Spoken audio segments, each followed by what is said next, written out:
Well, good afternoon, everyone, and welcome to the joint committee meeting of the Transportation and Environment and the Public Safety Committee. This afternoon, we're going to have a work session on the Office of Legislative Oversight, also known as OLO, report, which is a study on reassigning traffic enforcement from the police department to the Department of Transportation. I'd like to publicly thank Leslie Rubin, who's a senior legislative analyst of the Office of Legislative Oversight, and Blaise DeFazio, senior legislative analysis, also of the Office of Legislative Oversight, for getting this packet together. And with that, I'm going to ask President Hucker, who's also the chair of the T&E committee and is also on the Public Safety Committee. He's wearing three hats here today. If he has any opening remarks. I really don't, Mr. Chairman. Thank you for the opportunity. I'm also, like you, grateful to Leslie and Blaise for their work on this. It's a very important topic we've been kicking around for a while. It's very important for everybody to be familiar with the lines of authority between the county and the state, and this is the right time of year to figure out what we might want to ask the state to do differently. So I think it's right on time. Very good. Councilmember Reamer. Thank you, Chair Katz. I'm stepping in for Councilmember Reamer today. I appreciate your bringing this report to the committee today, and I thank OLO for their terrific work in preparing it, and my colleagues for supporting the request to study this issue. I think it highlights some, a very broad concern that many of us have been raising about the value of using automated enforcement more, as well as a number of other techniques. But, kind of recognizing the frailty of humanity and moving away from certain kinds of policing that are kind of more vulnerable to bias, and trying to substitute with, techniques that are less pervious to that. And I don't think it's, again, I just think it's recognizing the, just the depth and challenge of these kinds of issues. So what the report seems to say to me that I'd love to talk through as we proceed is that there are ways that can be done without state legislation. So, we'll get into that a bit, but thanks to our department for being here, and appreciate this discussion, Chair Katz and Chair Hucker. Thank you very much. Any other committee members? No? Well, with that, we're going to ask Leslie and Blaise, to whoever is leading us through the packet, to please lead us through the packet. And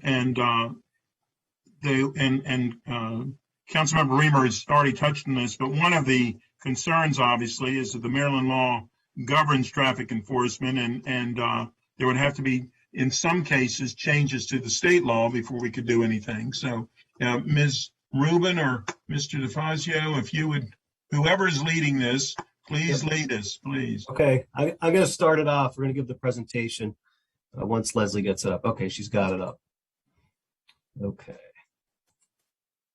Okay, good afternoon. My name is Blaise DeFazio, along with Leslie Rubin with the Office of Legislative Oversight. We appreciate this opportunity to brief the Joint Transportation and Environment Public Safety Committees on OLO Report 2021-10. We appreciate the cooperation and assistance we receive from police, transportation, and numerous community stakeholders. The Council requested this report to better understand how traffic enforcement operates in the county, review how other jurisdictions administer traffic enforcement, and whether it's feasible to reassign traffic enforcement from the Montgomery County Police Department, or MCPD, to the Department of Transportation, or DOT. Today's presentation has three parts. First, a brief overview of Vision Zero and traffic enforcement. Second, major report findings on Vision Zero coordination, racial bias in traffic enforcement, and changes in other jurisdictions. And third, OLO recommendations and discussion items. First, I'm going to give an overview of Vision Zero and traffic enforcement. Roadway collisions are a leading cause of death worldwide, and over 36,000 fatalities occurred in the U.S. in 2019. Most happened in roadway departures, where a driver crosses an edge line, center line, or leaves the traveled way. The other two major sources of fatalities were due to crashes in intersections and speeding. Please note that one fatality could fall into more than one of these categories. To help reduce these fatal collisions, jurisdictions across the country, including Montgomery County, have developed Vision Zero programs. Vision Zero is a strategy to eliminate all traffic fatalities and severe injuries while increasing safe, healthy, equitable mobility for all. Vision Zero's core philosophy is that serious and fatal traffic crashes are unacceptable, preventable, and the design, construction, and maintenance of the roadway system can minimize the consequences of human error with a focus on equity. The county's primary strategy for achieving its Vision Zero goals is through roadway design and operation, led by the county's Department of Transportation. While roadway design and operation is key, education and training, traffic enforcement, and traffic incident management play supporting roles in implementing Vision Zero. Vision Zero's approach to in-person traffic enforcement is for officers to focus enforcement on the driving behaviors most likely to lead to collisions, such as speeding and aggressive driving, not yielding the right of way, and impaired driving. In the United States, traffic stops are by far the most common reason for interaction between police officers and the public. For this report, we distinguish between traffic stops for the unsafe driving behaviors or collision contributing violations and traffic stops for other types of violations, such as stops for minor driving violations, expired registrations, or equipment malfunctions. This is where an officer had authority to make a stop because of a technical violation of the traffic code, but not because drivers were driving in a dangerous or unsafe manner. This distinction will be relevant at different points in this presentation. As for the laws governing traffic enforcement, the Maryland Vehicle Law sets out rules on items such as issuance of driver's licenses, rules of the road, vehicle inspections, and powers of local authorities, and enforcement of the law. In Maryland, jurisdictions are allowed to use two primary types of traffic enforcement: in-person enforcement, where police officers stop drivers for traffic violations, and automated traffic enforcement, using cameras such as speed and red light cameras to record traffic violations and then send citations to those drivers. Maryland law authorizes only sworn police officers and law enforcement departments to enforce traffic laws or operate automated traffic enforcement programs. Consequently, MCPD conducts in-person traffic enforcement in the county and operates the county's automated enforcement programs. Under Maryland law, local law enforcement departments primarily enforce state-set traffic laws. Traffic officers conduct approximately 20% of MCPD's in-person traffic enforcement in the county, and the general patrol officers conduct approximately 80%. Working with the Vision Zero coordinator in 2020, MCPD refocused its traffic officers towards enforcement of driving violations most likely to result in crashes. MCPD and Vision Zero use data to identify the locations in the county that contribute to high numbers of injuries, called high injury networks, and target them with increased traffic enforcement. In July 2021, MCPD centralized traffic enforcement by moving traffic squad officers from district stations to a new central unit to increase efficiency in deployment and enforcement, with a continued focus on enforcing traffic laws related to the most dangerous violations. The unit uses data to identify areas for enforcement, and it focuses on outreach and education to help change dangerous roadway behaviors. MCPD has the authority to direct the work and practices of its officers. For example, MCPD's prioritization of traffic stops for collision contributing violations by officers in the centralized traffic unit follows recommendations by the county's Vision Zero program to focus traffic enforcement on the most dangerous, safety-related driving behaviors. MCPD also has department policies on various policing issues. MCPD's policy on traffic management, recently revised in January 2021, governs traffic enforcement and provides guidelines and guidance for how officers should apply state traffic laws. MCPD's goal for automated enforcement use in the county is to achieve voluntary compliance with speed limits, to ensure safety on the roadways, and to help reduce the frequency and severity of collisions.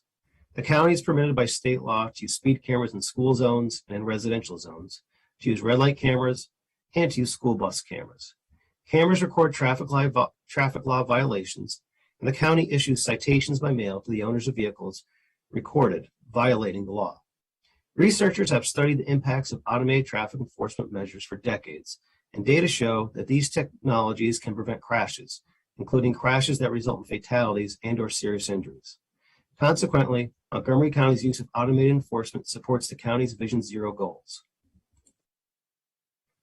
MCPD collects and analyzes many types of data to identify locations for speed and red light cameras, including vehicle speeds, location of crash data, roadway geography, grade and elevation, and presence of pedestrians. The county uses a corridor approach that periodically moves speed cameras along a segment of roadway that data show as a high collision zone. This accounts for drivers becoming aware of static camera locations and modifying speeds only in those locations. In 2015, the Insurance Institute for Highway Safety studied the county's corridor approach and found that it drastically decreased the likelihood of drivers exceeding the speed limit by more than 10 miles per hour. The county currently has 80 speed camera corridors that encompass 1,032 blocks. Under state law, the Maryland Department of Transportation State Highway Administration must approve county placement of speed and red light cameras on state-owned roads and intersections. Approximately 17% of roads in the county are state-owned. Yet on this small percentage of roads, 58% of all serious traffic injuries and 56% of all deaths occur. And while the state approves many county requests for camera locations, it is important to note that the state has rejected approximately 1/3 of the county's requests for red light cameras at state intersections since 2011. This table shows the current number of cameras in the county and fines for violations. The county contracts with an outside vendor for the speed and red light camera programs. The current 10-year contract ends next month on November 9th, and MCPD has recently selected a new vendor. While MCPD operates the program, the vendor is responsible for installation and maintenance of equipment, back office processing of violation citations, training and education to use the equipment, and helping the county report required data under state law. MCPD anticipates that its contract with the new vendor will add an additional 25 speed cameras and 25 red light cameras in the first 5 years of the contract. As for the school bus cameras located on the outside of school buses, Montgomery County Public Schools contracts with Force Multiplier Solutions.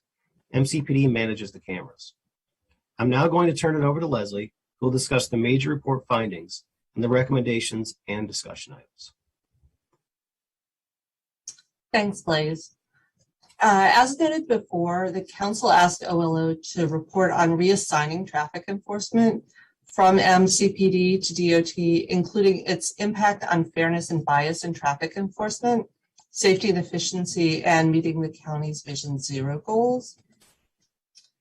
In interviews with executive branch staff, OLO found that the county's Vision Zero coordinator works closely with both departments to develop strategies to further the county's Vision Zero goals, and the two departments work together toward the same purpose. DOT is working to redesign the county's roadway network based on Vision Zero principles. And to help do so, it has also jointly developed a design guide with Park and Planning to provide guidance to government, developers, and community groups on the planning and design of county roadways based on Vision Zero principles. As Blaze described earlier, MCPD's centralization of its traffic enforcement efforts and its expansion of automated enforcement are directly related to Vision Zero. And MCPD and DOT also work closely by sharing data about the county's high injury networks, which allow them to coordinate on traffic safety education, outreach, and focused prevention efforts. OLO spoke with DOT representatives about what traffic enforcement could look like if responsibility were moved to DOT. The discussions regarding in-person traffic enforcement in particular were highly hypothetical because the state law changes needed to give DOT that authority would be significant, and it's unclear what the changes would look like. That said, DOT representatives reported that the department would likely make few changes to the county's automated enforcement program because DOT would have the same data and use the same type of analysis for camera placement that MCPD currently uses. And they anticipate that they would reach similar conclusions about camera placement. And absent a change in state law, on where the county can place cameras, DOT doesn't anticipate any significant differences in the program if responsibility were shifted to the department.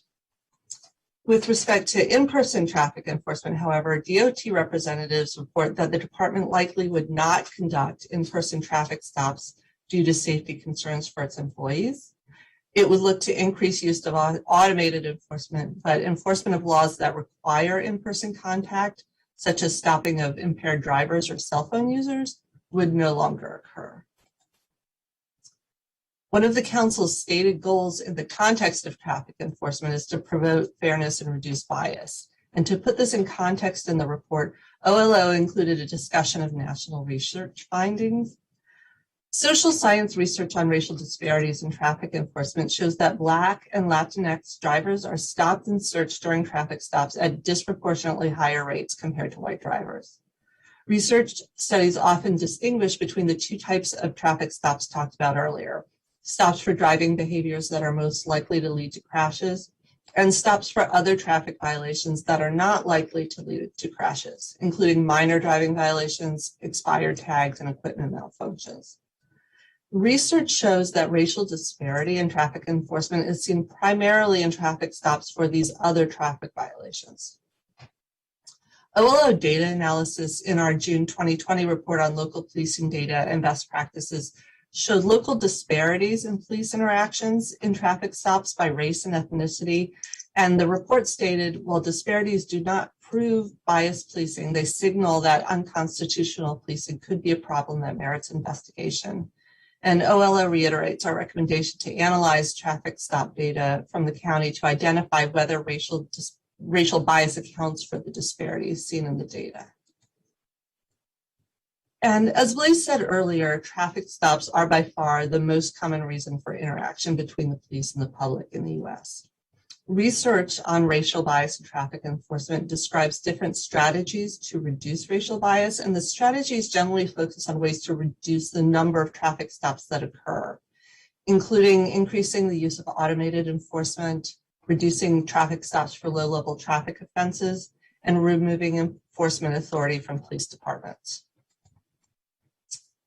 OLO also looked at other jurisdictions that have been looking at their traffic enforcement practices. OLO found 4 other jurisdictions that have discussed moving in-person traffic enforcement from their police departments to non-law enforcement departments: Berkeley, California, Brooklyn Center, Minnesota, Cambridge, Massachusetts, and Washington, D.C. Currently, none of these jurisdictions have implemented changes or provided details on how they would implement changes. In speaking with an attorney involved in the conversation in Berkeley, California, OLO was told that, like in Maryland, California state law prevents Berkeley from moving traffic enforcement away from sworn police officers. Several jurisdictions have made changes in traffic enforcement to reduce the number of traffic stops. Examples include prioritizing safety-related traffic stops over other types of stops, seen in Fayetteville, North Carolina, and Madison, Wisconsin, and prohibiting traffic stops for minor level offenses, seen in Lansing, Michigan, and the Commonwealth of Virginia. Looking at making changes to traffic enforcement, specifically in Montgomery County, we're limited by state law in the types of changes that we can make. Due to state law, the county currently cannot remove responsibility for traffic enforcement from MCPD. The county can and is intending to expand the number of cameras in its automated enforcement program, but where we can place cameras is still limited by state law or by the requirement to get state approval for placement on state roads, which is not a given. The county could examine its policies directing officers how to enforce traffic laws and determine whether there are changes that could be made there. We had one finding that was outside the main scope of the report. Since 2001, Maryland laws required officers to report data to the state on every traffic stop performed. During our research, MCPD representatives made OLO aware of an appendix to the county's collective bargaining agreement with the Fraternal Order of Police that authorized officers to give a driver the officer's business card during a traffic stop in the event that the officer did not issue a written document like a ticket or a warning. Executive branch representatives told OLO that this practice has resulted in an unknown number of traffic stops performed by MCPD officers where data were not collected or reported as required by state law. And OLO was told that this practice was in effect from 2007 to January 2021. Overall, the report includes 2 recommendations and 2 discussion items. Our first recommendation is to continue funding Vision Zero and the county's automated enforcement programs. Since 2017, the county government has fundamentally refocused its approach to transportation with the goal of eliminating traffic-related deaths and serious injuries. It will take decades and billions of dollars to redesign the roadways. In the interim, automated traffic enforcement is shown to improve roadway safety and to do so in a racially neutral way.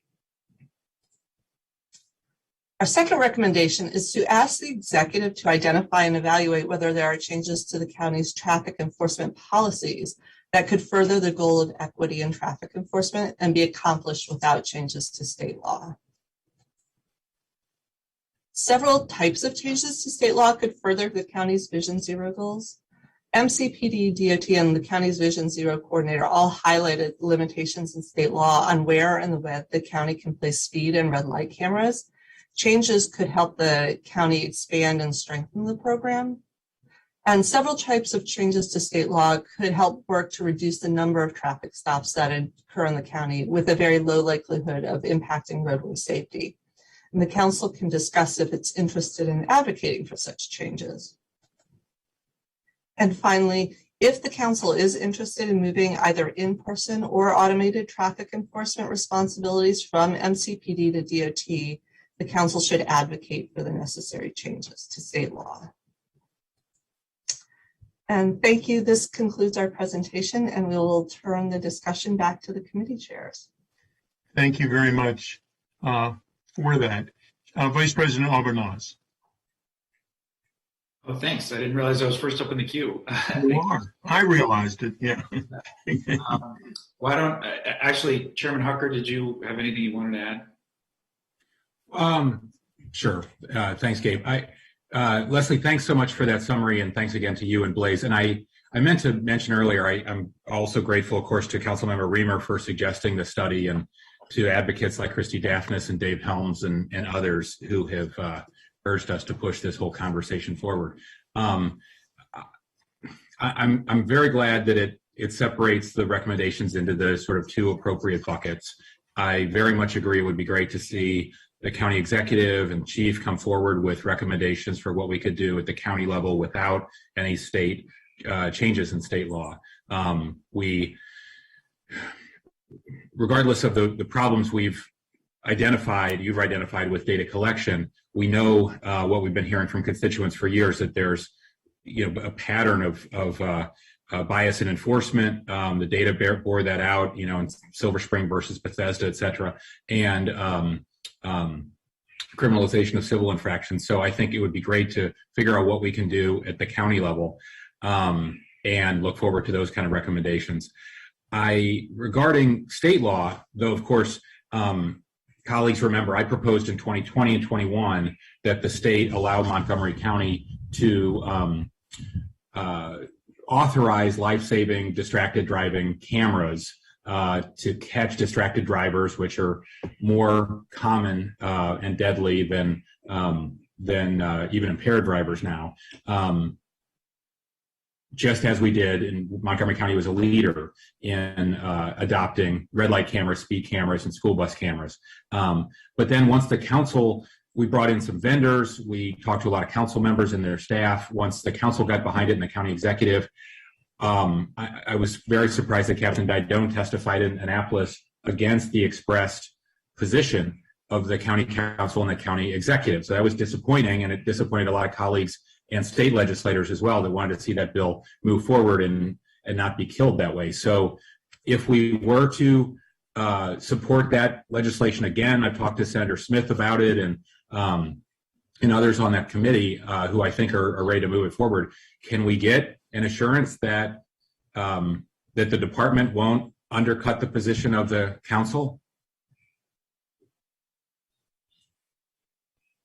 Chief, I guess you're asking that of Chief Jones? Yeah, Chief, since you're here, it'd be great if you could comment on that. Well, I would say this, Mr. Hooker, is that first of all, the department did not undercut that legislation. That was Tom Didone's own personal view that he presented at that particular hearing. So that is not the department's position, and we did not do it and would not do it in this if it was proposed again. Thanks. Okay. No, thank you for clarifying that. And it's good to hear the county exec hasn't changed his position. I doubt the council's changed its position. So hopefully we can, I know firsthand, if there's any confusion in Annapolis, it leads to a lack of progress. So I think that's important to say that. And then just on the broader adoption of traffic cameras, I'm glad to hear about the new contract. It's my understanding that will lead to more. I've certainly had the experience where community advocates, pedestrian safety and bike advocates, civic associations will ask for a speeding camera on Colesville Road or Randolph Road or others. I'll forward the request as well and try to back them up. And then the department in many of those cases has said, no, we don't want more red light cameras or speed cameras. Is that now going to change generally because of the new contract? Yes, there is. There will be movement that we will be doubling cameras, the amount of cameras that we have in the county at specified locations that will be researched and to determine the necessity of those cameras being in those locations. But there will be more. There will be more. Okay, yes. You don't anticipate turning down as many requests as we have the last several years. Okay, that's good news as well. Thanks very much, Mr. Chairman. Thank you. I did receive a question, and I'm turning to Vice President Alberniz right after this. There was a question about the data on how many guns and felons Montgomery County Police Department has gotten off the street as a result of the non-safety related stops. Do we have any data on that? I don't have any data on that. I can tell you that does happen, but I don't have any specific data on it. We can do more research to provide to the council on any information that we can gather from those arrests that we make with removing guns off our streets based upon those types of traffic stops. Thank you. That was obviously something that a citizen had texted me. With that, Council Vice President Alberniz, please.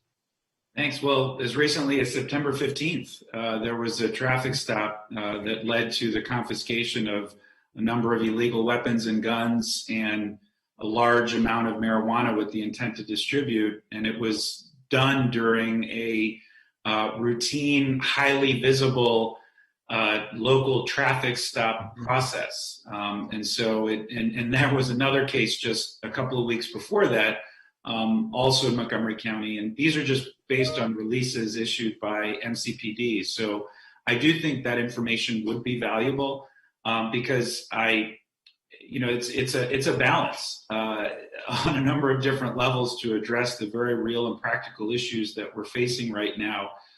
And taking reasonable steps forward to address the underlying disparities in the stops, but the other practical reality of the nature of some of the crimes that we're starting to see more of, unfortunately, here in our community, and the proliferation of illegal guns that are flooding our streets and led to a 20-year-old young man dying at the Plumgar Community Center just a few weeks ago. So I think that this is a very valuable and important discussion. I really want to thank my colleagues who requested this report. And once again, OLO knocked it out of the park with really terrific analysis. And one of my favorite meetings on the council is when OLO comes to our offices before they meet with all of us. And it gives us a really awesome opportunity to engage in dialogue and discussion around these issues, because there's so many of them, but it creates a time and space for us to have a very robust and thoughtful policy discussion, which I always learn a ton in those sessions. So thank you all both so much. And on a lighter note, Councilmember Reamer, I like the new look. Very clean, very fresh. It's working for you.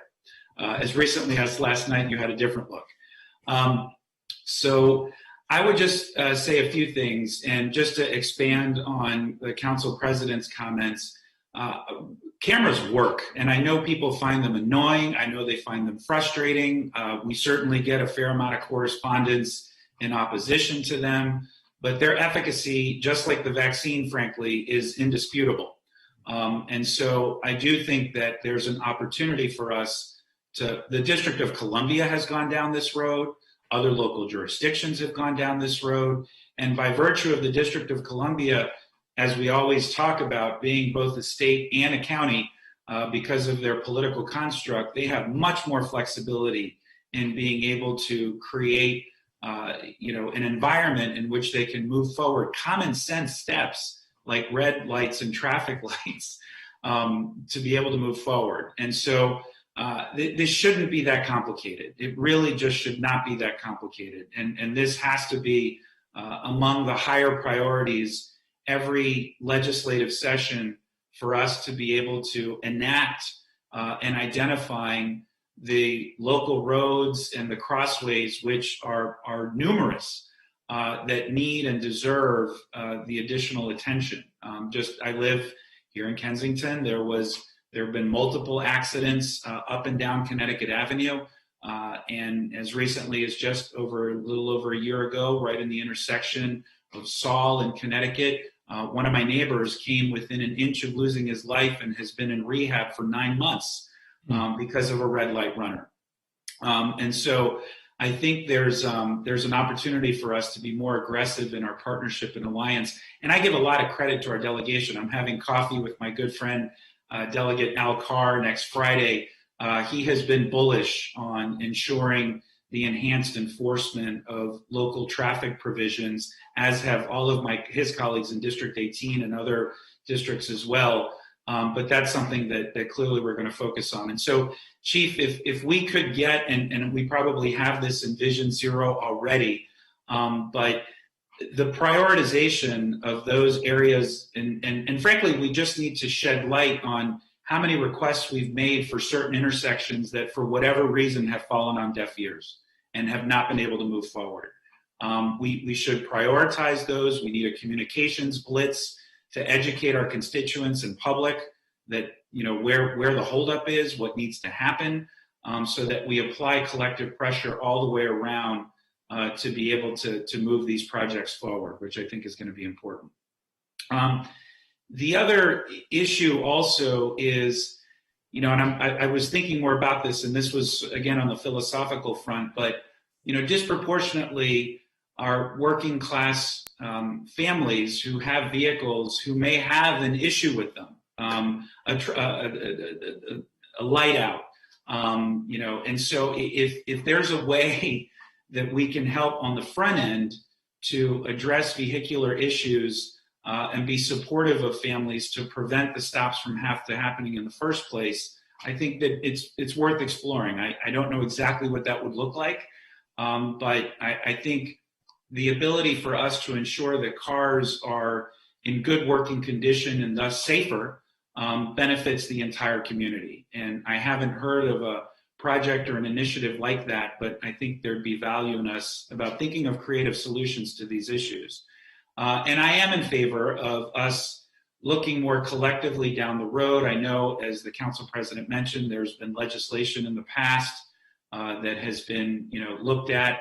But I also think we just need the larger scope and picture. We also, I know, have seen higher incidences of drag racing. I know all of my colleagues have been receiving a lot of correspondence on that issue, and it's directly connected to the discussion that we're having right now, and something that we have to think about.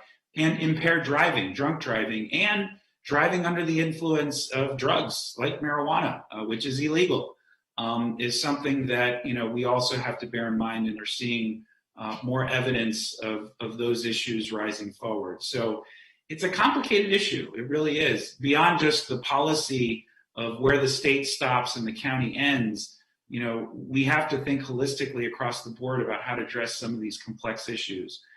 And then the last thing I'll mention is I really appreciate the continued connection to Vision Zero. because that ultimately needs to be our goal, is to eliminate vehicular deaths and pedestrian deaths, which I know all of my colleagues we're tired of receiving tragic messages, and I always cringe when I receive those messages, and just tired of attending vigils across this county that are just awful and heartbreaking. So I think this has been really great work, and I look forward to the ongoing discussion. But I think there are some opportunities for us to expand, and as Councilmember Reamer noted, there's some stuff we can do right now without state legislation that I think we should look into. Thank you very much, Mr. Vice President. I didn't realize that was Councilmember Reamer until you mentioned it. So because he looks so different. And we're going to turn to Councilmember Glass in a second. But Chief, do we have, or OLO, do we have any information when we put up the automated traffic enforcement, whether it be for speed or for red light cameras? Do we have any information about, it would be especially for speed, how much the speed actually goes down in those areas? How do we know that it's actually working? Well, I would suggest that we will be able to, and generally we have focused on high collision areas as an example, and problem areas in our county. There's, so there are, particularly like with red light cameras, we've been able to show the reduction in traffic collisions in those intersections, right, because the public knows that there are red light cameras at those intersections, and take less risk in order to violate a red light camera, and that avoids collisions twofold. And so I know that there have been studies done, and we'll look to see what that research is, but to show the research that says that, at least show the statistics that show the reduction in collisions in those particular intersections, and what we've seen from reductions in speed as well. And I think Assistant Chief Yamada probably has some information to that as well. We're going to turn to Chief Yamada, and then I promise we're going to get to Councilmember Glass. Chief Yamada. Thanks, Mr. Katz. Yeah, we provided information at the request of the PAC just recently. We did a study, pulled data from in reference to collisions on those major roadways, comparing June through August 2018 and June through August 2019. We left out 2020 because of the anomaly involved with the traffic patterns for the pandemic. But since Central Motors has been in place June through August of 2021, actually it's July through August of 2021, the average number of collisions on those same roadways when we compare the data was showed a 17% decrease. So good. Now we're just early on into it, so we would ask for a little bit of patience there before we can come back and show some sustainable successes. Give us a year or say at least 6 months. But we just started. Central Motors just started in July of 2021. Very good. Thank you, Chief. Councilmember Glass. Thank you very much, Mr. Chair. And I also want to extend my appreciation to Councilmember Reamer for requesting this report, and to Ms. Rubin and Mr. DeFazio for doing an incredible job. The report itself, and I thought that the presentation at the top of this conversation was just enough information to spark this important conversation. And the focus really, I think, is twofold, right? Making sure that individuals who are drivers are treated fairly and with respect, those that are law abiding, and then also making sure that our streets are ultimately safe for those who are walking or biking or engaging in some other types of non-vehicular activity. And the focus that many of us have been sharing, and I appreciate that we are all expressing our continued support for Vision Zero, because just in this year alone, we're in October and we've had 300 serious incidents on our roadways and 5 pedestrians have been killed. And while that is an improvement upon last year, the year 2020, it's still not good enough as we work towards our Vision Zero goals, which is a priority for me and all of us. And I appreciate serving on this council where we recognize our community is changing and evolving and we need to make our roads safer for everybody. And sure, we have to do the engineering, and we've had various conversations about that in other venues, and of course the robust public education component as well. And appreciate Vice President Albernauz referencing that during his comments a few minutes ago. But I also think that the increased use of automated enforcement, as we've been discussing, I think that is the future, quite frankly. Not only is that type of system more reliable, but it's more equitable because by its very essence, it is colorblind. And as the OLO report has shared, and as we know from analyses in other jurisdictions, this is something that we need to deal with and make sure that we not only protect people who are on the road, but treat drivers fairly and humanely, quite frankly. And so anything that we can do to work towards that effort, I think is a welcome one. So whether it's speed cameras, red light cameras, I think those have been proven effective. And as Assistant Chief Yamada just said, if I understood that correctly, Assistant Chief, you said where those types of technology have been implemented recently, there was a 17% decrease? Yes. On those major roadways where we've identified collision frequency, that would be alarming. Yes. Very good. Yeah, go ahead. I'm sorry. Councilman Glass, but if I could also add where Chief Yamada was speaking to, he was speaking to the introduction of our central motor traffic units who have focused their work on the major arterial roadways.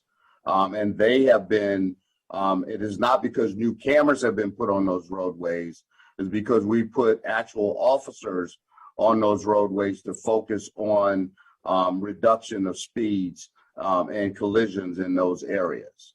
So that's been our focus to make sure that we are working towards that Vision Zero goal that you speak of. So I appreciate that context. So let me just understand it a little bit better. Are you saying that 17% reduction was a combination of technology and personnel? It's with our high visibility enforcement. It's based on the implementation of where we've deployed our central motor officers in conjunction with the collision data. Okay, that is helpful. I appreciate that context. So what I also know is, constituents and activists have shared with me, and I'm sure my colleagues as well, some, I think, frustration that they've seen in the way that incidents have been reported. And as I understand it, it used to be once a fatal collision occurred, that MCPD would release the names of the victims and also, I think, the names of those who were driving, and that there's now been some delay or there's been a withholding of some of that information. Can someone explain what that change of policy is and why it was changed? So first of all, Councilman Glass, I'll be glad to answer that. There was not a change in policy. What was happening was our policy stated that we would do a press release when a fatal collision occurred, and we would identify the victim in the fatal collision. It never stated that we would list the names of the drivers that were involved in the incidents. There was a somewhat of a practice from our PIO office prior to my arrival here as chief of police that was had a practice of releasing all of that information. So my decision was to go back for us to stay within our policy. I felt that it was unfair to drivers who have, all of these cases are under investigation in a fatal collision. And we do this in consultation with the state's attorney's office, where when the investigation is completed, that we consult with the state's attorney's office for a finding to see if we are going to charge anyone that's involved in the fatal collision. So what I have instructed Captain Brown of the traffic division for his collision reconstruction investigators to do is to provide updates to those fatal collisions. And if we charge a driver that's involved in a fatal collision, that we do a press release on that information once that investigation is completed. And we provide an update on all of our fatal collisions once those investigations are completed, releasing that to the public to have transparency in that regard. I just think it's really unfair to basically say that if someone is involved in a fatal collision, that we just release their information without any context to the investigation. So that is the reason why that we are in that direction based upon my leadership. So.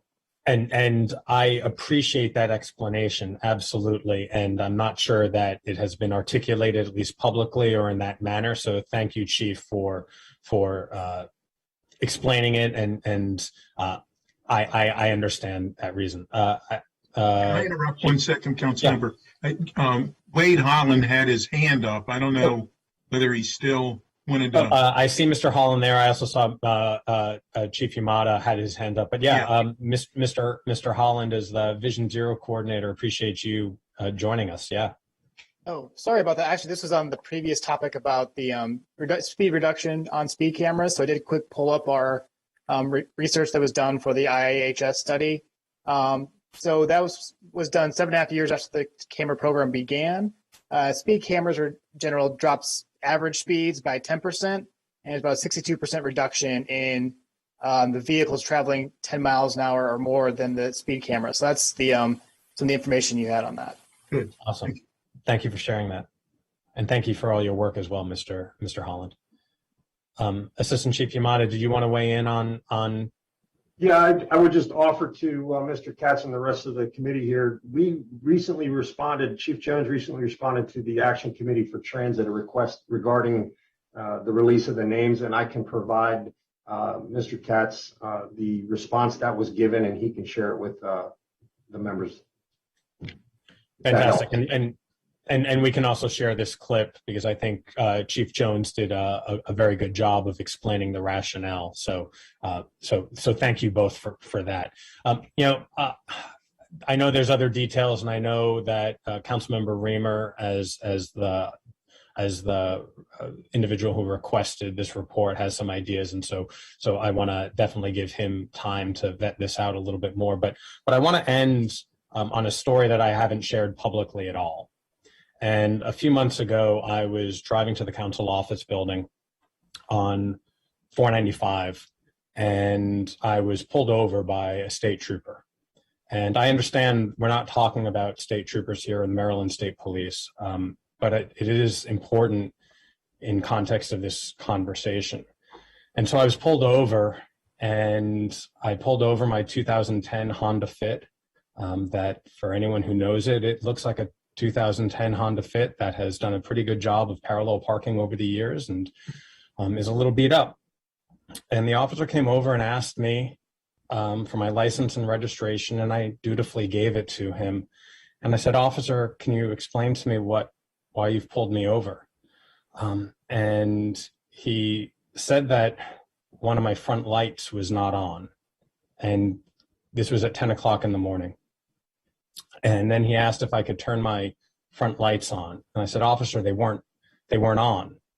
My driving lights were on, but no other night lights were on. I haven't touched my lights at all."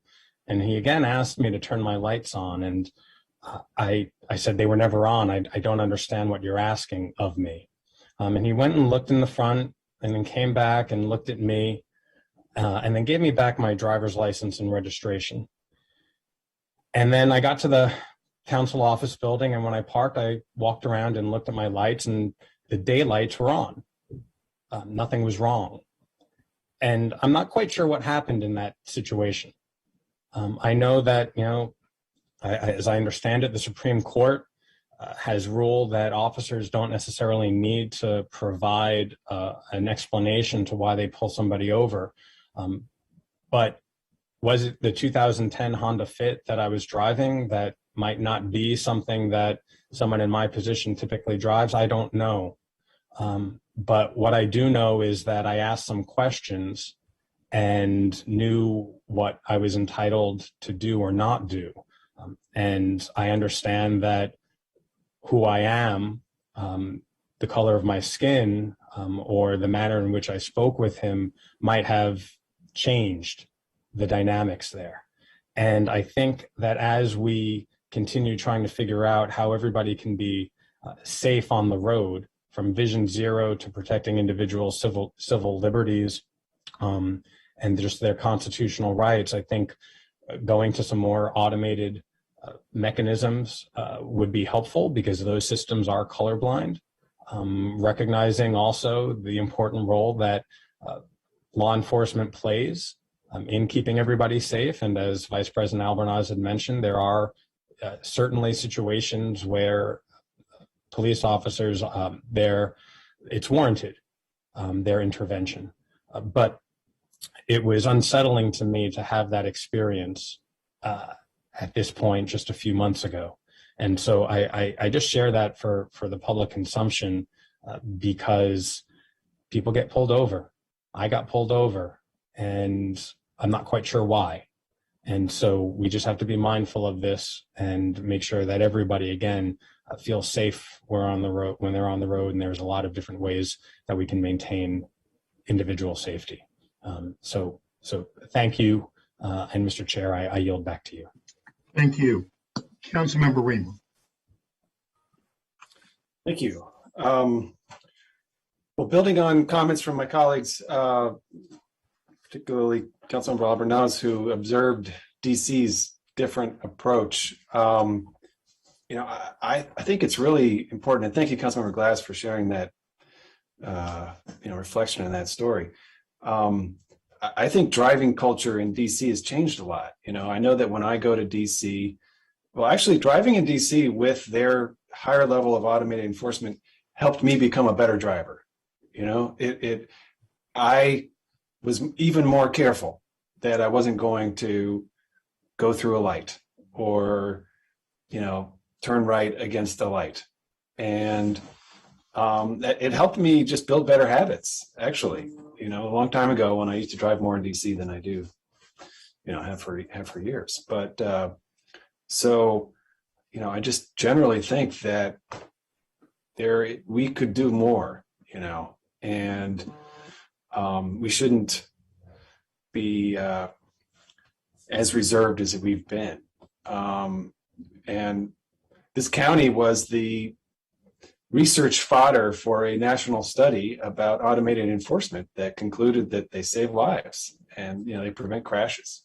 Cameras do. So, and they have the benefit of provided the qualification that they're not that they're dispersed according to population and they're not dispersed in any way that's sort of uneven. They have the benefit of removing human judgment from the equation.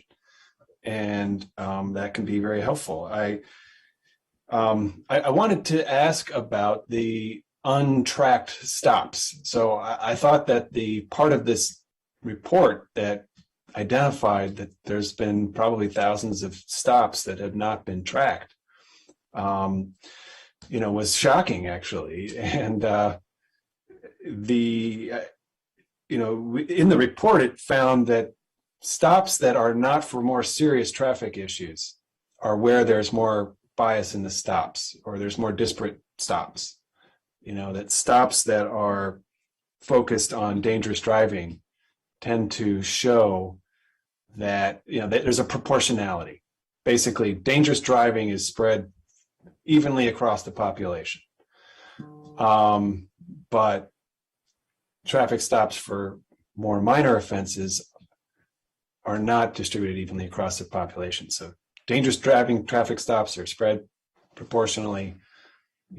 What we might call minor stops are not. And I would bet that the numbers are actually even more significant because the department agreed some years ago to an FOP demand that officers should be able to provide a business card rather than and not have to track the stop. So I understand in the response to the report, Chief Jones, you've said that is a changed practice and that's no longer. But could you please just give us an update here on your view of this this practice over the years and how you're handling it now in light of what we've seen, statements we've seen, that this is a different practice now. Sure. Thanks, And thank you, Councilman Reamer, for allowing me to to clarify, I believe, this part of the report. And I appreciate OLO's context to this, but I think there's a little bit of a misunderstanding, and I'm going to try to provide some clarity here. And if we could go back and have a little bit of historical input so people clearly have an understanding of where we've been and where we are currently today. And as everyone probably knows, back in the late 90s, the department had went in with the Department of Justice for an agreement. It was not a consent decree, an agreement to track traffic data based upon racial accusation of racial profiling during that timeline. And in the midst of that, the state of Maryland, I believe in 2001, did made the law tracking traffic stops for all Maryland law enforcement agencies at that point in time. Montgomery County, because we were already under this DOJ agreement, we were exempt at that current time because we were actually gathering data via a Palm Pilot project that I think went through until about 2000. I think it was around 2006 that DOJ agreement ended.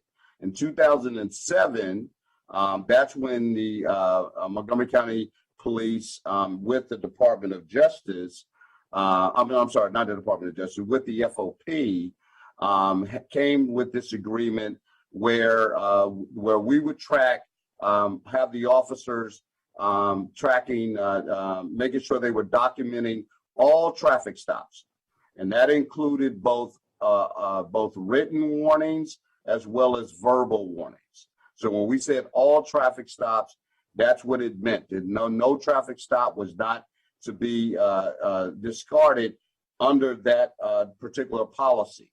And I want to make sure we have some clarity about that as well. And in that, Chief Danger, I don't know. Yes. I don't know if you wanted to, if you want to proceed point by point, I wanted to make sure we can ask OLO to respond after your comments, but that sounds a little different from what I read in the OLO report. Well, so. I'm trying to get to Councilmember, could we let the chief finish? Sure. We can. I just wasn't sure if you wanted to go point by point or. No. I think we're all on the same page. I think the OLO, there's nothing different at this point in time. And OLO was correct that it was noted that if an officer did not document the traffic stop, which meant that it would probably be a verbal warning, that the officer would provide a business card. And the intent of that, why Chief Manger wanted that as part of the agreement with the FOP, was to make sure that if an individual got pulled over and there was a complaint by that individual, that individual would have had the officer's name because they would have been required to have been provided with a business card if there was no other written documentation provided. Now, with that being said, the officers were still instructed to document, based upon this agreement, was to still document, to put in to the databases which were provided to the state the information on traffic stops, whether they wrote a written piece of paper or they actually gave a verbal warning. They were still given direction, and we were all given direction on what we should do, even if we didn't give a piece of paper to the individual. Now, in 2000, around the year about 2012, 2013, we went to what they call now the e-tick system, which is the electronic tickets. And there were the majority of officers transitioned into e-ticks who were officers who were responsible for writing traffic tickets. Officers who didn't write traffic, didn't go to the e-ticks program, also were given instruction based upon if they wrote paper tickets or any other type of documentation, that they would then provide, they would put in that into the database, which is called the Delta Plus. With e-ticks, it was automatically uploaded via the state police system. This was not our system, it's the state system. And that information and the Delta Plus system goes to the state for reporting. Now, this is an important piece. Every traffic stop was not required to be documented by the state. It's in the state law. In the state law, it states that there are reportable traffic offenses and there are non-reportable traffic offenses. For example, speeding is probably the number one violation in Montgomery County. It's the number one violation of traffic offense. And a large portion of our speeding citations, the vast majority of them, are actually done by laser, what we call LiDAR, okay, or radar, as some people might say. Those are non-reportable traffic offenses to the state, per the state law. So therefore, if an officer stopped someone and provided them with a warning or gave them, based upon that they were stopped because they were caught in laser, as an example of a laser detail, then that officer would not be required to provide that to the state as a reportable offense. So we want to make sure that that's clear.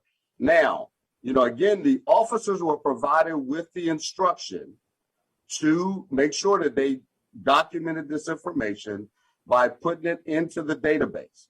Now, we didn't have a check and balance to say whether officers did it or not. I will admit to that. We did not have the check and balance to say that that was a definitive for warnings, for a verbal warning. When you look at our warnings, our documentation on warnings, and it says how many traffic citations did we write versus how many warnings did we write. There's no distinction between verbal and written.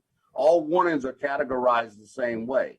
So if I actually stop you for speeding and I take your driver's license and I don't write you a ticket, and I would put that information into the database e-tick system, basically that I stopped you for speeding because I did it because I paced you and not in a laser, or you with a red light and I gave you a warning, then my requirement was that I put that into the system that I didn't document it. Now, in order for us to have better, in my opinion, for us to have better transparency and to have a better and a clearer distinction on the traffic stops that we're writing, I went through what I call the best practice. I reviewed this.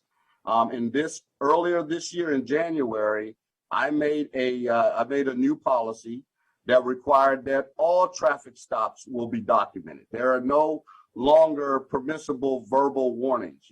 You will say, okay, that all traffic stops are going to be documented.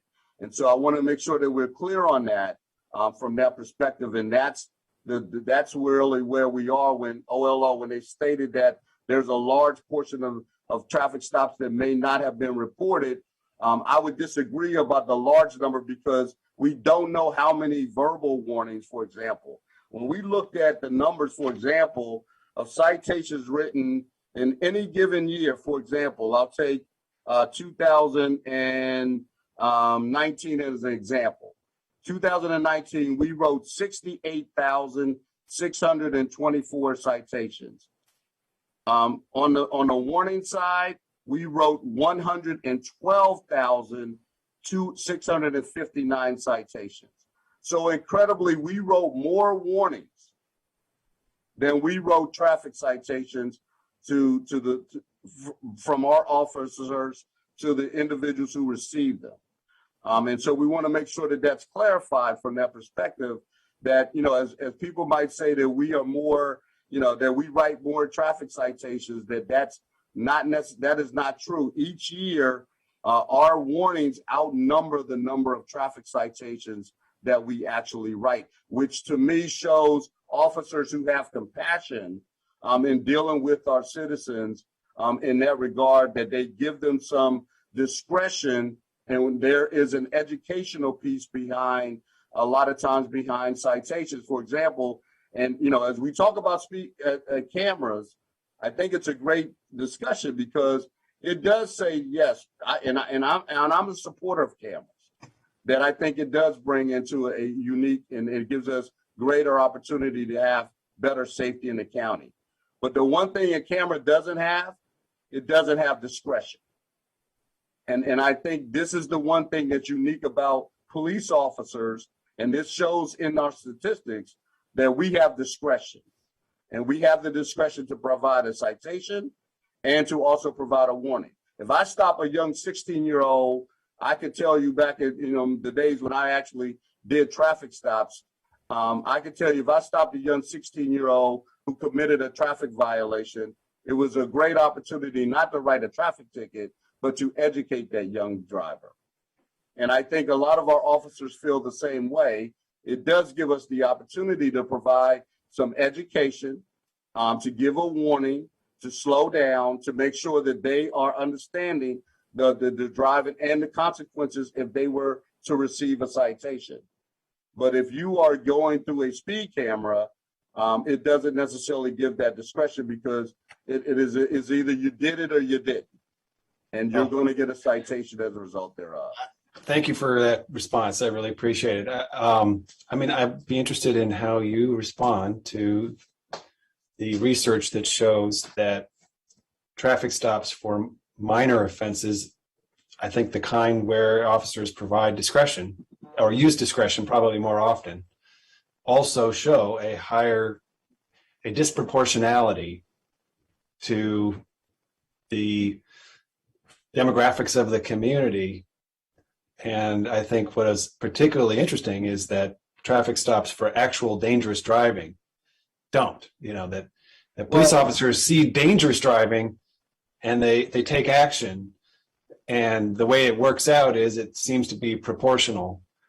But, well, Mr. Reamer, the one thing I would suggest to this council, and you know, again, I know OLO did the other report on our traffic stops, but the one thing that I would suggest to this council, that it has been proven through and shown by many different research universities, by Police Executive Research Forum, the Police Foundation, that comparing traffic stop data to your population, it's not necessary, and even OLO admitted that is not the proper way to actually do comparative analysis to be fair.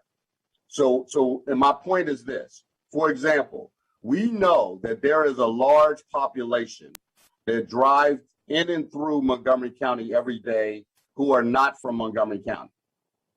We know that as a matter of fact.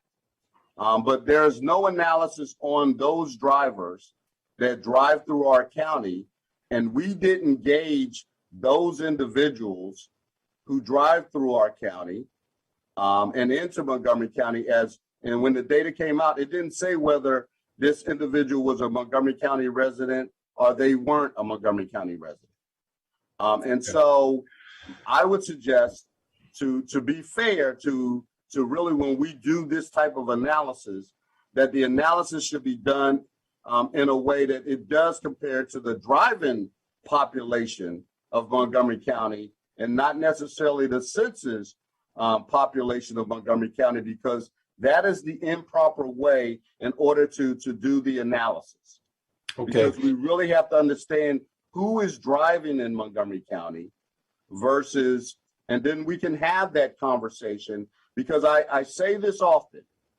Anybody who's ever driven in a police car, and I challenge you to sit in your car and drive down a roadway today, day or night, and I want you to tell me with definitive answers, what is the race of the driver driving in front of you? And as a police officer, if we see a violation that's in front of us and we make that traffic stop, how do we know the race of the driver before? Now, and I'm not saying that's 100% the way it always is, but that's something, again, that I think that, again, if you're saying that we specifically always target a driver of a certain race, that we already know the race of the driver before we stop them. And I think that is something that, again, knowing when you're watching the driver behavior, what is our focus upon?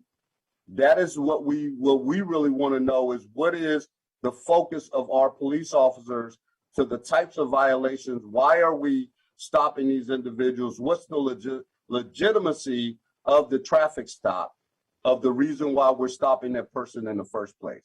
That, to me, should be a primary focus of where we go in traffic enforcement in this county. Thanks. I mean, I guess I've always thought it was more that certain types of enforcement are more likely to be used in communities of, I guess we could say communities of color. I mean, parts of the county where, the officers are, I don't know. It's just that routine traffic stops may be more common. And it's not necessarily that they have an eye on the driver. It's just that they're more likely to conduct a certain type of traffic stop.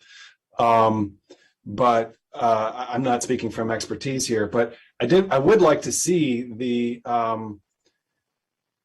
county's information about the racial makeup of those who we stop for more serious traffic, and whether it corresponds to the national research, which, again, seems to show a lot less racial bias in traffic stops for serious driving, bad driving behavior, and a lot more bias for minor things. And I don't think OLO was able to get that exact data set, if I understand.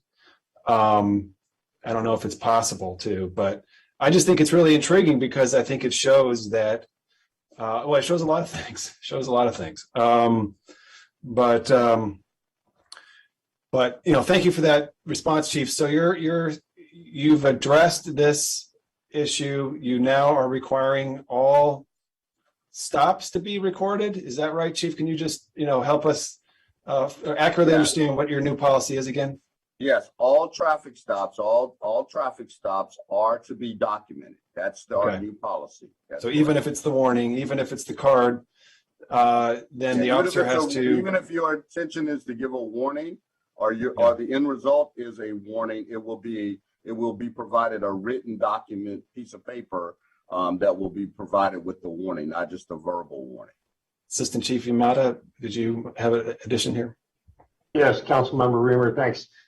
Just to clarify, for Central Motors, since I took over in July, the focus is on three things, kind of. Primarily, it's going to be on education. It's not on ticket writing. It's on consistency. So the Central Motor officers are going to be conducting traffic contacts in all 6 districts. And I have stressed that the traffic stop in Potomac will be the same as the traffic stop that's done on Piney Branch and Flower Avenue. And then the officers aren't just going to be responding to traffic accidents and taking reports. They're going to look at those reports, look at each incident, and then make recommendations back to SHA and DOT as far as design changes to improve our the roadway safety and help us through Vision Zero. So if I could just stress to you those 3 things from a Central Motors perspective. Thank you. Forward. Thank you. So great. I'll just wrap up, and then I do want to see if LO had any additional comment. But I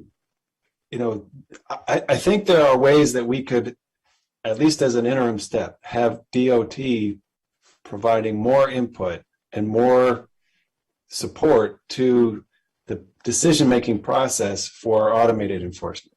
And, I support transferring that function. I think that it's just something that should be more inherent to DOT's work and their work in design and engineering. I don't think that necessarily should be taken the wrong way. I think it's just an intention to make enforcement, education, and engineering all under one roof.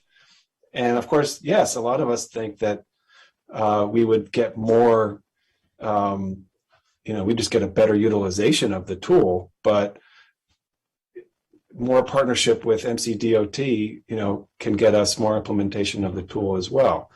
And so thank you for, what you've shared about your plans. And I see Director Conklin has turned his camera on. I don't know how many department chiefs I can,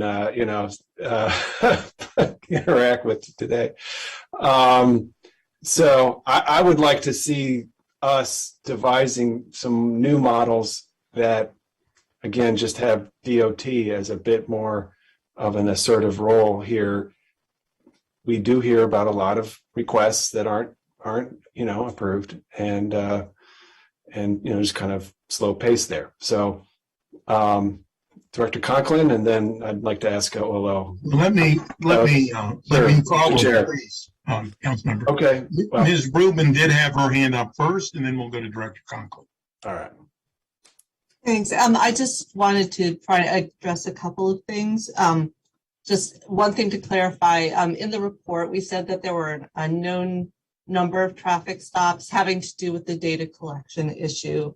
So we didn't say large, and I just want to clarify that for the record, because it is unknown and it's an unknowable number.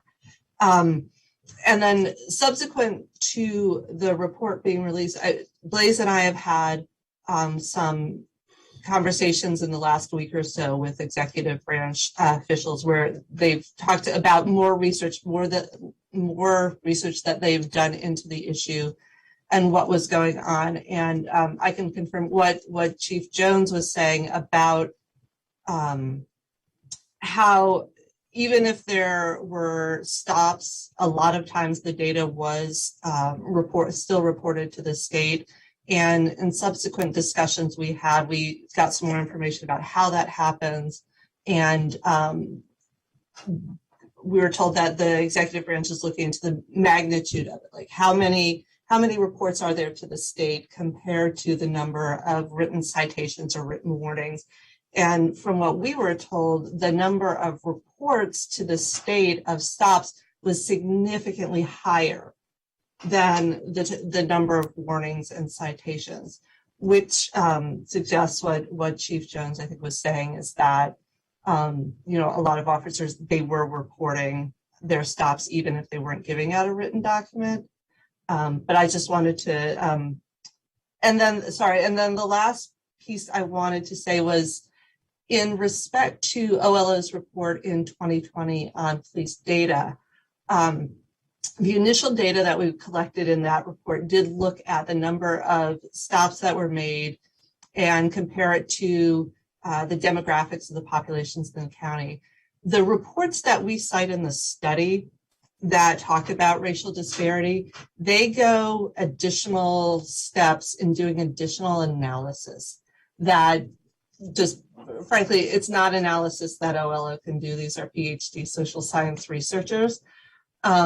And there's additional analysis that could be done for the county's data.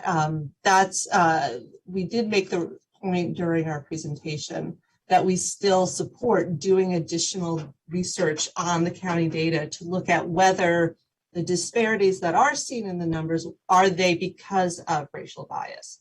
And that's the step that these studies that we have cited take that we're not able to do, at least we're not able to do that in OLO, but that kind of analysis is doable and knowable. Okay. Thank you. Director Conklin.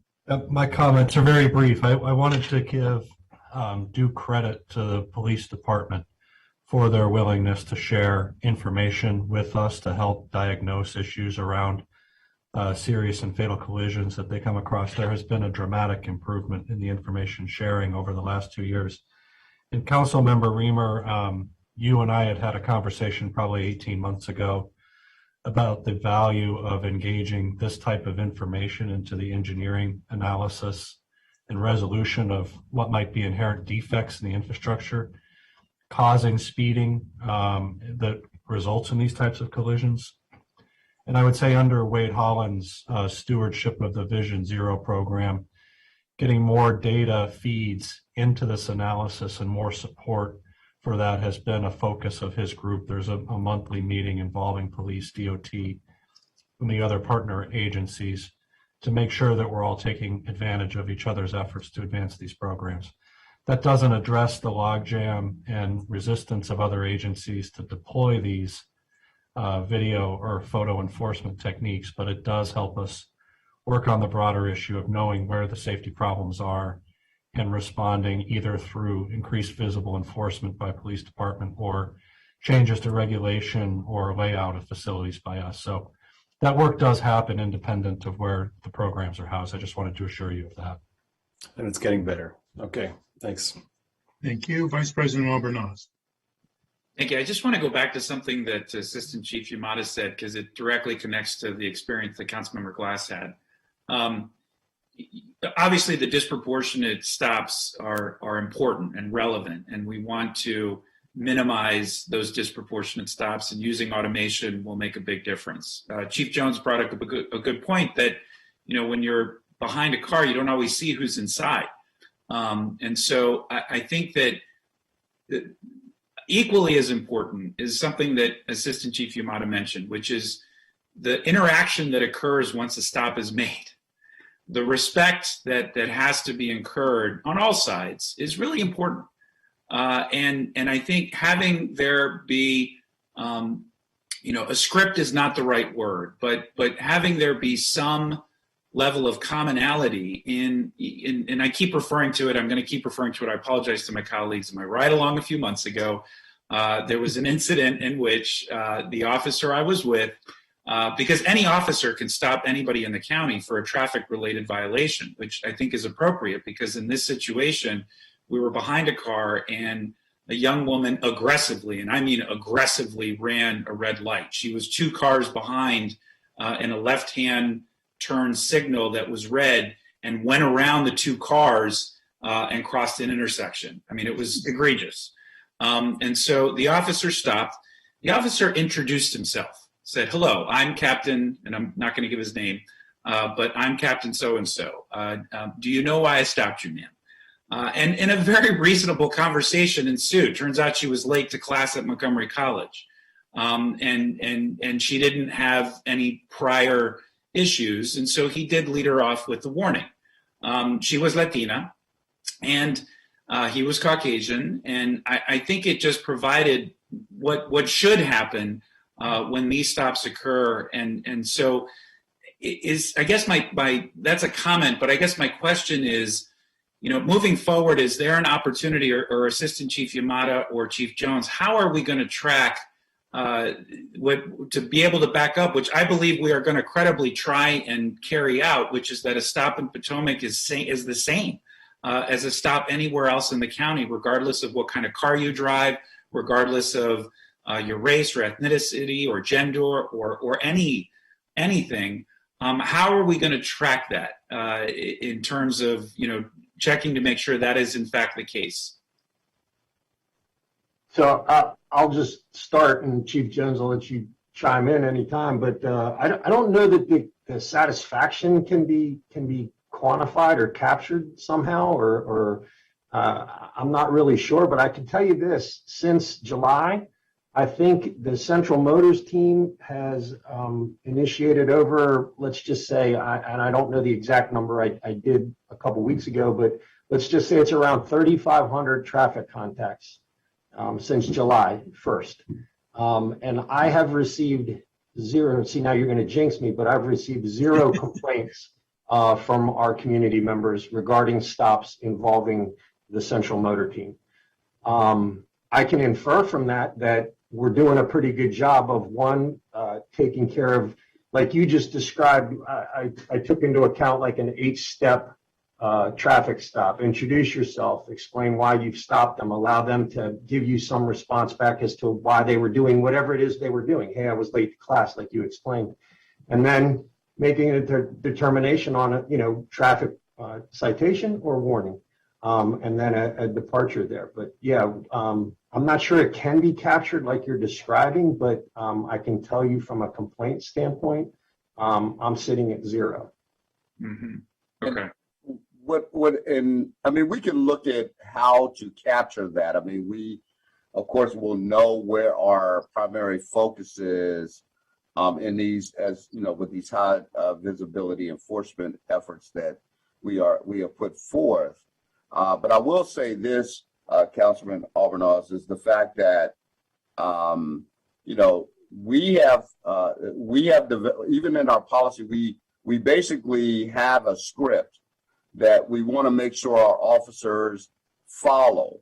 And the script, as Councilman Glass talked about his interaction with Maryland State Police, one of the main things we focus on is, good afternoon. I'm Chief Marcus Jones. I'm a Montgomery County Police Officer, and I stopped you for X, Y, and Z. This is the reason why I stopped you. And can I see your driver's license and registration, please? Okay, that is, and then we try to move the conversation on from there and to move forward. So again, when we look at fairness, there's lots of other things that go into reasons why, because it's officer discretion about whether they write a citation, or they write a warning, or write an equipment repair order. Everyone's talking about like the traffic stops for equipment repairs. Well, those violations don't come with fines. An equipment repair order is simply if your brake lights aren't working or your headlights aren't working, that we provide you with an equipment repair order that states that you have 15 days to actually get the equipment repaired. And it's generally something that even once you get it repaired, you are then allowed to go to a police station or to a Maryland inspection station and have them basically check off that it's been fixed and send it into the Maryland State Police for final review. But those are not fine violations. All it is just making sure that individuals have their cars in good working order. There are many people that, most of the time, if you stop them and say, hey, you have a headlight out or you have your brake light is out, a lot of times they don't even know that because nobody's told them, and most people don't do those checks probably more routinely than they probably should. But that is how an equipment repair order is conducted. So, but I would just say, we will look at, when we do these enforcement efforts, that we will look at those areas to see sort of what is sort of the racial makeup in those areas, and what is the ratio of citations given versus warnings. I appreciate that. Super helpful. My kids just got home for school, so things are about to get very loud here, so I'm going to take myself on mute. But thank you all so much. This has been great, and I look forward to the follow-up discussions. Thank you. I did want to make note for those who, and I've had people from time to time say that we'll give them a traffic citation for the money. And of course, the fines go to the state of Maryland. The fines do not go to Montgomery County. It's a state of Maryland ticket that the county police actually would be writing. And of course, body worn cameras have changed some of what has been said and what hasn't been said to a person. When in Councilmember Glass's discussion, it would have been interesting if that state police officer were wearing a body worn camera, whether or not, and I don't know whether he was or he wasn't, I don't know, but whether or not he would have been more forthcoming about what the discussion, why he had stopped you in that discussion. And I did want to ask about, to Chief Yamato or to Chief Jones, if someone has a flat tire and they're pulled over to the side of the road, they have not been stopped by a police officer, they have a flat tire, they have some sort of mechanical difficulty, and a police officer comes up behind them and helps them, in every way that they need to be helped. Is that considered a traffic stop? Not a reportable traffic stop, no. And I don't know if it would even meet the criteria of a traffic stop. No, we don't classify that as a traffic stop. We're just assisting a disabled motorist is how we would classify that. So that would not be captured. That would not be done. Traffic stop is actually the observation of a traffic violation or a violation of Maryland of the traffic code, and you pull someone over, or you ask for their license and registration as a result thereof of that violation. Okay, thank you. Any other discussions? I have none here. So again, thank you, OLO. Thank you to all who are here, and I think we probably need an update on this in the next, 6 months or so to see, or whatever your time frame was, Chief Yamato, but so that we can get an update on how we're doing and what we're doing, and on the automated camera side as well. And I believe it was said earlier that people love to hate the automated cameras. How many complaints do we get that that it was 11 o'clock at night, there was no other traffic, and I was going 12 miles over or 13 miles over the limit, and I got a ticket? Well, that means you're going over the speed limit. But and of course, I don't know that anyone has ever been exempt. I certainly have not. I've gotten a few of those in my time. Always as well. Always hope my wife was driving my car. She never was. So I know who to blame. But I do appreciate everyone's interest in this, and we will continue to have the discussions. They're valuable discussions. And with that, thank you very much for being with us. We are adjourned. Thanks so much. Thank you all. Have a great day. Okay.